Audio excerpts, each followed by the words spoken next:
میرے بھائیوں، اپنے اللہ کو راضی کریں۔ جن دکانوں کے پیچھے نمازیں چھوٹ گئیں، جن دکانوں کے پیچھے سچ کو طلاق ہو گئی، جن دکانوں کے پیچھے دیانت چلی گئی، خیانت آ گئی، بددیانتی آ گئی، ہاں اللہ تعالیٰ قیامت کے دن کہے گا بددیانت سے، وہ تو نے جو امانت کھائی لے کے آ، وہ امانت جو تو کھا گیا تھا لے کے آ۔ کہے گا یا اللہ کہاں سے لاؤں، وہ تو دنیا میں رہ گئی۔ اللہ تعالیٰ فرمائیں گے پڑی ہوئی ہے جہنم میں، پڑی ہے، جا اٹھا کے لا۔ وہ جہنم میں کیسے جائے؟ تو فرشتے ماریں گے چل، اور وہ اس کو لے کے چلیں گے، اور چلتے چلتے دوزخ کا سب سے خطرناک حصہ حاویہ، وہاں اس کو لے کے جائیں گے جہاں منافق رہتے ہیں۔ بددیانت لوگ حاویہ تک چلے جائیں گے ایمان ہونے کے ساتھ بھی۔ امانت کو کھانے والے لوگ حاویہ میں چلے جائیں گے، جو منافقین کی آگ ہے اس میں۔ وہاں دیکھے گا تو جس کا مال دبایا تھا دنیا میں وہاں پڑا ہوگا، کہے گا اچھا یہاں پڑا ہے، اتنے میں وہ تباہ ہو جائے گا، اس کو اٹھائے گا، کندھے پہ رکھے گا، پھر اوپر چڑھنا شروع کرے گا، چڑھنا شروع کرے گا، چڑھنا شروع کرے گا۔ جب دوزخ کے کنارے پر آ جائے گا تو وہ اس کے ہاتھ سے چھوٹ جائے گا اور پھر حاویہ میں جا گرے گا۔ اس کے ساتھ فرشتے مار کر پھر کہیں گے جا واپس لے کے آ، پھر یہ واپس جائے گا، پھر اسے اٹھائے گا، پھر کندھے پہ لے کے چڑھے گا اور چڑھے گا اور چڑھے گا۔ جب کنارے پر آئے گا تو پھر اس کے ہاتھ سے چھوٹ جائے گی، اس کے پھر فرشتے مار کے نیچے گرا دیں گے، جا لے کے آ۔ اب یہ کبھی اس میں سے نہیں نکل سکتا۔ اس کمانے سے توبہ کریں، یہ کمانا جہنم میں لے جائے گا۔ اور ادھر دوسری سنو، سَيَعْلَمُونَ الْيَوْمَ مَنْ أَصْحَابُ الْكِرَامِ، ایک فرشتہ اعلان کرے گا آج پتہ چلے گا عزت والے کون ہیں، آج پتہ چلے گا عزت والے کون ہیں۔ أَيْنَ الَّذِينَ تَتَجَافَى جُنُوبُهُمْ عَنِ الْمَضَاجِعِ، کہاں ہیں راتوں کو اٹھ کے نمازیں پڑھنے والے؟ ارے میرے بھائیو، یہ نماز کی غفلت بہت بڑی ہلاکت ہے۔ میں کیسے سمجھاؤں؟ میں تو جب بھی جمعہ پڑھاتا ہوں میں یہ مضمون ضرور بیان کروں۔ مجھے جب یہ مجمع نظر آتا ہے تو میرا دل ٹکڑے ٹکڑے ہو جاتا ہے کہ یہ 8ویں دن آتے ہیں اور باقی دن کہاں ہوتے ہیں؟ یہ کیوں نہیں سمجھتے؟ ان کی آنکھ کیا ہو گیا؟ ان کے کانوں میں ڈانٹ لگ گیا، یا دل کے اوپر کوئی پردہ آ گیا، یا میں کوئی عربی میں بات کرتا ہوں جو سمجھ میں نہیں آتی، یا میں کوئی ان سے چندے کا مطالبہ کر رہا ہوں، یا کوئی اپنی ذات کے لیے سوال کر رہا ہوں، یا اپنی شخصیت کی دعوت دے رہا ہوں۔ آج نماز عزت دلائے گی، سب سے پہلا اعلان ہوگا کہاں، آج پتہ چلے گا عزت والے کون ہیں، کہاں ہیں راتوں کو اٹھ کے نماز پڑھنے والے اور اللہ کے نام پہ خرچ کرنے والے۔ صرف نماز نہیں، زکوٰۃ بھی دینی پڑے گی۔ پیسہ ہے زکوٰۃ نہیں دے رہے، پیسہ ہے اللہ پہ کے نام پہ خرچ نہیں کر رہے۔ بھائیو، اللہ کے نام پہ خرچ کرنا سیکھیں، اللہ کے واسطے اپنے آپ کو سادگی پہ لائیں اور اللہ کے نام پہ لٹانا سیکھیں۔ اللہ آپ کی نسلوں کو واپس کرے گا، صرف آپ کو نہیں، آپ کی نسلوں کو واپس کرے گا۔ آپ اللہ کو قرضہ دے رہے ہیں، کسی ایسے غیر کو قرضہ نہیں دے رہے۔ یہاں مسجدیں والے چندے مانگ رہے، بھائی مسجد کو چندہ دو، مدرسوں والے چندے مانگ رہے، مدرسوں کو چندے دو۔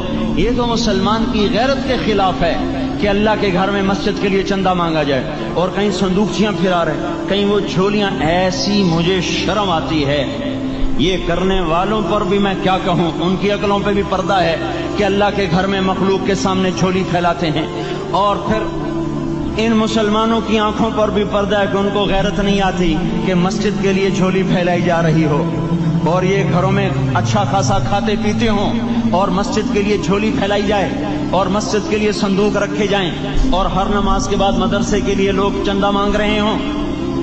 یہ ایمانی اور غیرت کے خلاف، مسلمان کی سخاوت کے خلاف ہے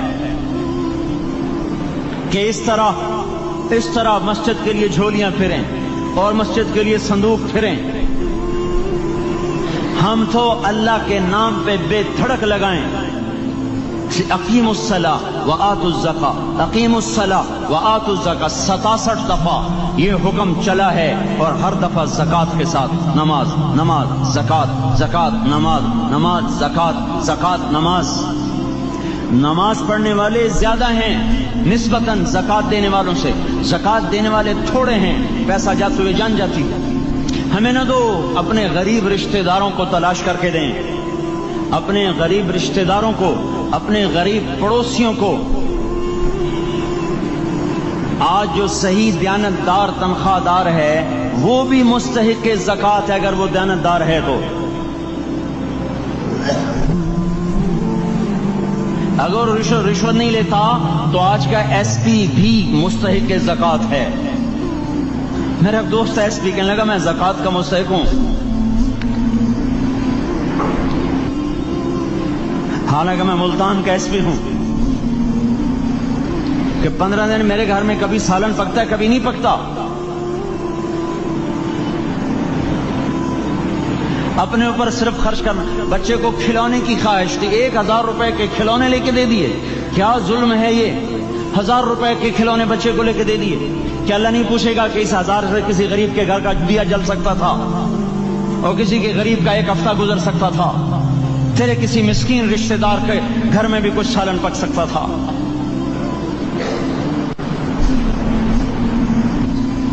رزق دیا تو اس کا ہوش نہیں کہ اس کا حق ادا کریں، جان دی تو اس کا ہوش نہیں کہ اس کا حق ادا کریں۔ سجدہ جان کا حق ہے، اور زکوٰۃ اور صدقات یہ مال کا حق ہے۔ میں کب اپنے لیے مانگ رہا ہوں؟ میں کہہ رہا ہوں اللہ اپنے غریب رشتہ داروں کو دیں، ان کو تلاش کریں اللہ کے واسطے۔ اپنی بیویوں سے پوچھو سونے کی زکوٰۃ دی ہے؟ دے، ورنہ تو خود پکڑی جائے گی، تیرا زیور تیرے لیے گنجا سانپ بن کے تیری زبان کو ڈسے گا۔ ان کا میں نے تو بچیوں کے لیے سنبھال کے رکھا ہے، اس کی زکوٰۃ دو پھر ٹھیک ہے، ورنہ اسم کو توڑ کے اس کی زکوٰۃ دو، نہیں تو یہ مال پکڑوا دے گا قیامت کے دن۔ نماز نہیں چھڑا سکتی اگر زکوٰۃ نہیں دی، اور زکوٰۃ نہیں چھڑا سکتی اگر نماز نہیں پڑھی۔ مسجد بنا دی 50 لاکھ میں، اگر خود نمازی نہیں تو یہ مسجد بنانا اسے جہنم سے نہیں بچا سکتا۔ میرے بھائیوں، اپنی جان کا بھی صحیح استعمال کریں اور اپنے مال کا بھی صحیح استعمال کریں۔ ہم ایسے اندھے نہیں ہیں کہ جو بچے نے چاہا لا کے دے دیا، جو بیگم نے مانگا اٹھا کے دے دیا، نہیں نہیں، ہم پہلے دیکھیں گے اپنے اوپر۔ حضرت عثمان رضی اللہ عنہ کے پاس ایک سائل ہے، حضور سے مانگنے آیا، آپ نے کہا عثمان کے پاس چلے جاؤ۔ عثمان سے مانگنے گئے تو آگے بیوی پہ لڑ رہے، کس بات پہ؟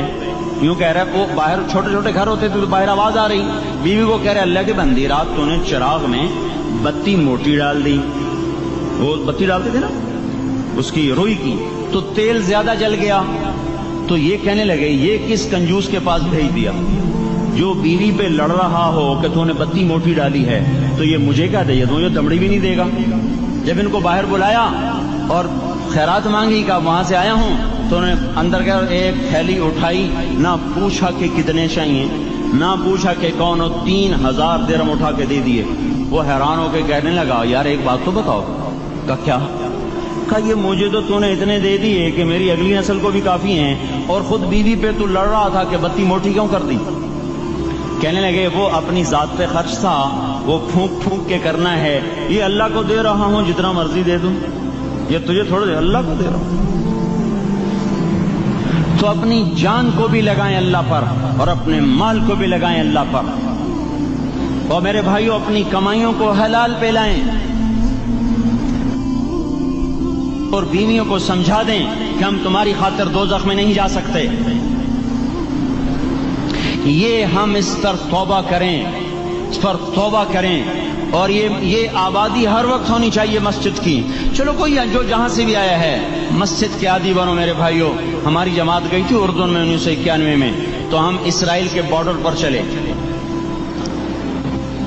انہوں نے بتایا کہ یہ ہم سے آمد رفت بات چیت ہوتی رہتی ہے، چونکہ کچھ عرب ادھر رہتے ہیں کچھ عرب ادھر رہتے ہیں، رشتہ داریاں ہیں۔ تو کہ یہ یہودی ہم سے پوچھتے ہیں تمہاری فجر میں نمازی کتنے ہوتے ہیں اور تمہارے جمعے میں نمازی کتنے ہوتے ہیں؟ ہم نے پوچھا یہ تحقیق کیوں کرتے ہو؟ ان کا ہماری کتابوں میں یہ ہے کہ جب فجر کی نماز کے نمازی اور جمعے کی نماز کے نمازیوں کی تعداد برابر ہو جائے گی تو یہودی دنیا سے مٹ جائیں گے۔ اب یہاں فجر میں 1.5 صف ہوتی ہے اور جمعے میں باہر بھی صفیں بنی پڑی، چلو میں کہتا ہوں مان لیا 1/3 طبقہ باہر سے آیا ہے، یہ 2/3 تو یہیں سے اٹھ کے آیا ہے، یہ کیوں نہیں ہر نماز میں آتا؟ میرے بھائیوں اپنے حال پہ رحم کریں، اللہ کے واسطے میری پکار کو سنیں۔ میں آپ کو کوئی فلسفہ نہیں سمجھا رہا، میرا روزانہ ہر جمعہ جب آتا ہوں میں یہی مضمون بیان کرتا ہوں، میں روزانہ آپ کو نیا بیان سنا سکتا ہوں۔ 360 دن ہیں، میں اللہ کے فضل سے آپ کو روزانہ نیا 360 دن میں آپ کو 360 نئے بیان سنا سکتا ہوں۔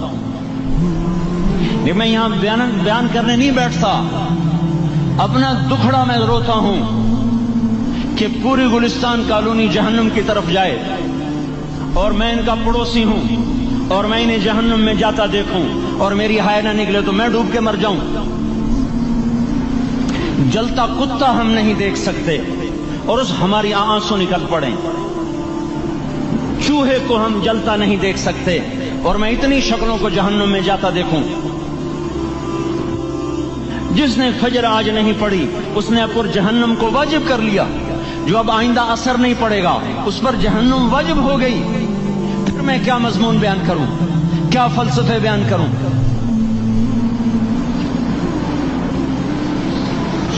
اس لیے میرے بھائیوں اپنی ذات پہ رحم کریں، اپنے بچوں پہ رحم کریں، اپنے گھر والوں پہ رحم کریں، مسجد کی دوڑ لگائیں، اپنے مال کو اللہ کے نام پہ خرچ فرمائیں تاکہ یہاں بھی جہان بنے اور وہ بھی جہان بنے۔ کیا زندگی ہے، چلتے چلتے سانس نکل جاتا ہے پھر یوں مٹ جاتے ہیں جیسے دنیا میں کبھی آئے نہ تھے۔ پوتے پوچھتے ہیں ابا دادا کی قبر کہاں ہے؟ ابا کہتے ہیں بیٹا یہیں کہیں مل گئی، پتہ نہیں کہاں ہے۔ آج تو اگلی نسل دادے کی قبر نہیں دیکھ سکتی، ہم اس دنیا کی خاطر اللہ کے باغی ہو جائیں۔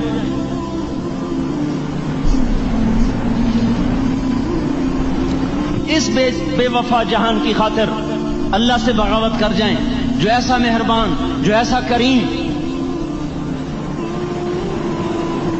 تو اس لیے میرے بھائیوں اللہ کے واسطے اللہ کی بارگاہ میں توبہ کریں اور اپنے اللہ کو راضی کریں، یہی میری فریاد ہے، یہی میری پکار ہے۔